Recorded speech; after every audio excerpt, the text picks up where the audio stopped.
Hello, book nerds. So, I thought I would do this video a little differently, and that we would walk Milo and talk a little before jumping into the review. So, how are you doing? You doing good? I hope you are looking after yourself, wrapping up and staying warm, as it is definitely getting colder, and, you know, being cold is not fun. So, classic literature. I'm not going to lie, I am definitely nervous about doing a review on it. And with it being War of the Worlds as my first one, I feel is a bit bonkers. Because this is known as the staple of the sci-fi genre. But I am going to try my best.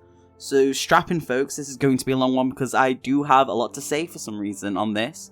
But either way, I will see you on the other side.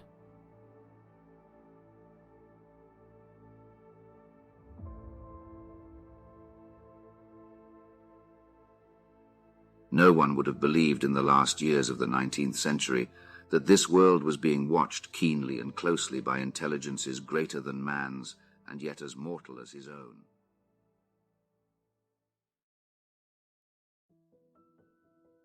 So, War of the Worlds by H.G.Wells was first published in 1898, and while this is a sci-fi genre, it is the first book I feel that solidified the invasion genre of sci-fi quite early on.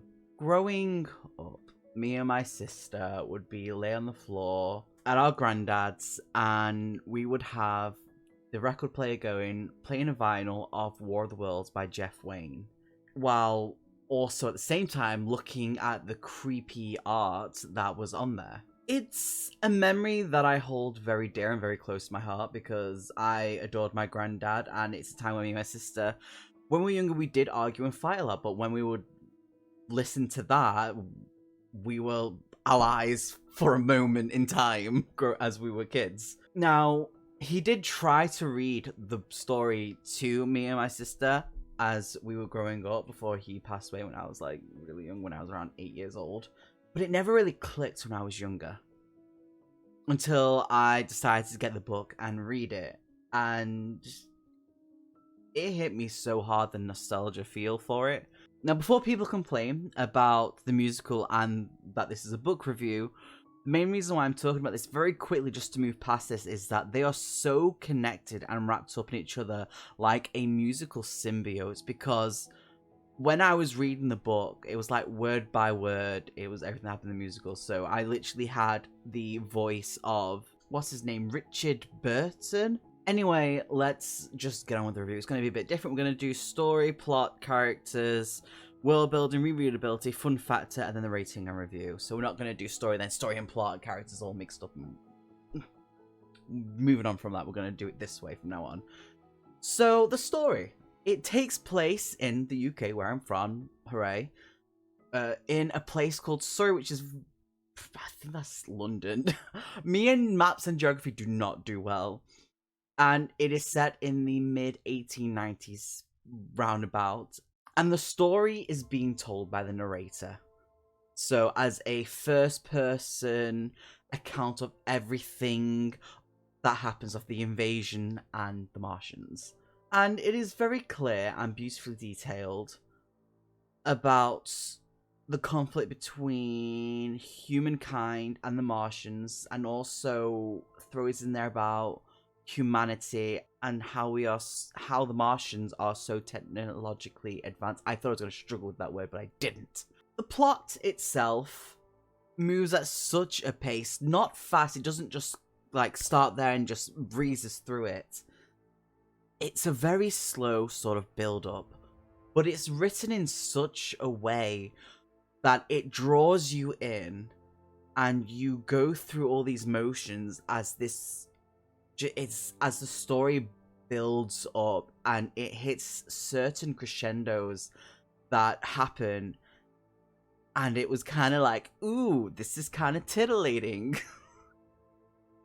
There's a few characters in the book. Obviously, we have the narrator. They don't have a name. There's no description of them. They're literally just telling the story. And the reason why this is really good and works so well for us is that it lets you fill everything about this narrator with your own imagination. And you can put yourself as the narrator, because it's all first person. It's like, anything can happen. It's like why I love like the Choose Your Own Adventure books. It's like narration and so on and so forth, as you get me. But as, obviously, from the way that I grew up with like the musical and stuff, when I was reading this, it was like the narrator's voice from Jeff Wayne's musical. It was like the narrator of it, Richard Burton, I think he's called. And it was like I was hearing his voice as I was reading it word by word, and it was beautiful. So we have the narrator, we have the narrator's wife, we have the narrator's brother, we have the artilleryman, we have Strength, we have Henderson, and that's just to name a few. And some people can find it difficult that I'm naming like quite a few little characters, but it's strange because how well they're written. Like, they have like a placeholder in the story. You understand who they are, what they do, or whatever jobs it is that they've got, but also it's not to a point where it's too much. Because I know having a lot of characters in a book can be kind of jarring for quite a few people, and sometimes that happens with me. When I read a book, I'm like, this is quite a lot of characters. It's not clicking, it's not staying, and it's just kind of frustrating.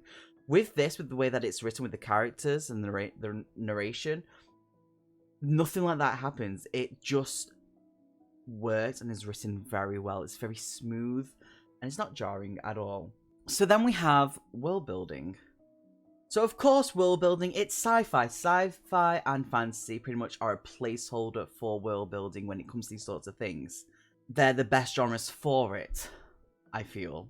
Just my own personal opinion. And the best thing about this is that it's based on a real place, Surrey, the UK, London, Manchester, all these sorts of places. And it's described so well and so detailed about the destruction, the places. You can envision everything so clearly. And it also helps that because they are real places, there are pictures out there of these places. You know, it describes that there's certain places that have electricity, some places don't. It goes through anything and everything, especially with that time period. And it's just... Re-readability. Yes, I will be reading this again, and I will also be buying another version of this book because while I love this book to bits with its paperbackness and everything, there's so many pretty hardbacks, and I want a hardback version of this. Just so random War of the World books are just going to start appearing everywhere. Fun factor. A lot of people would disagree with this being a fun factor sort of book. They don't like the thought of war, confrontation. Just to add a few things, and they would say this sort of thing happens enough in the world, it's not fun. I enjoyed reading this book, and like I said, I will be reading it again. Now, I think the reason why I found so much fun in this book is because nostalgia is definitely one of the main reasons, which you could say makes me a little bit biased. I'm trying to take this from like not a biased way, but it's difficult when it's like your childhood.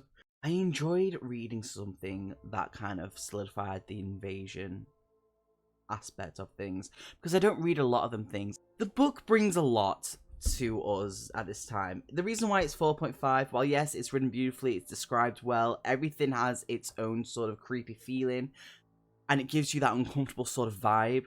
It was written too soon for its time, and as it has aged extremely, extremely well, in some cases it hasn't, because of the time it was written.